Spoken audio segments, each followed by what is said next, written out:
ميم.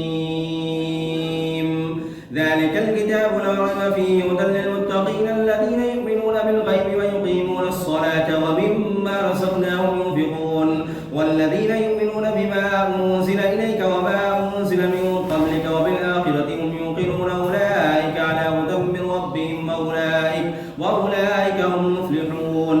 إن الذين كفروا سواء عليهم أأنذرتهم أم لم تنذرهم لا يؤمنون ختم الله على قلوبهم وعلى سمعهم وعلى أبصارهم غشاوة ولهم عذاب عظيم. ومن الناس من يقول آمنا بالله وباليوم الآخر وما هم بمؤمنين يخادعون الله والذين آمنوا وما يخدعون إلا أنفسهم وما يشعرون في قلوبهم مرض فزادهم الله مرضا ولهم عذاب أليم بما كانوا يكذبون. وإذا قيل لهم آمنوا كما آمن الناس قالوا ونؤمن كما آمن السفهاء ألا إنهم هم السفهاء ولكن لا يعلمون.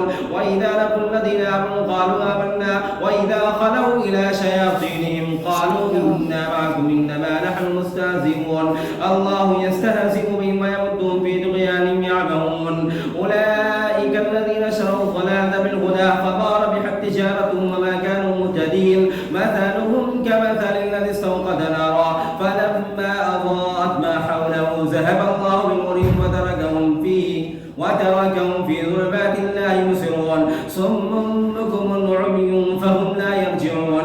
أو كصيب من السماء فيه ظلمات ورعد وبرق يجعلون أصابعهم في آذانهم من الصواعق حذر الموت والله محيط بالكافرين.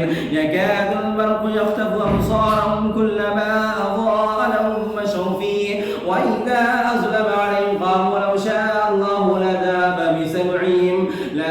بسمعهم وأبصارهم إن الله على كل شيء قدير.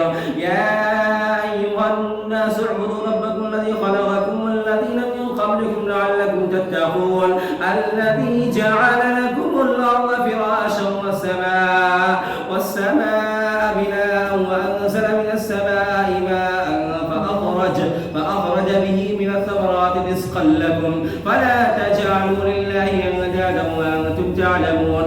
وإن كنتم في ريب مما نزلنا على عبدنا فأتوا بسورة من مثله وادعوا شهداءكم من دون الله إن كنتم صادقين. فإن لم تفعلوا ولن تفعلوا فاتقوا النار التي وقودها الناس والحجارة أعدت للكافرين. وبشر الذين آمنوا وعملوا الصالحات أن لهم جنات تجري من تحتها الأنهار كلما رزقوا منها من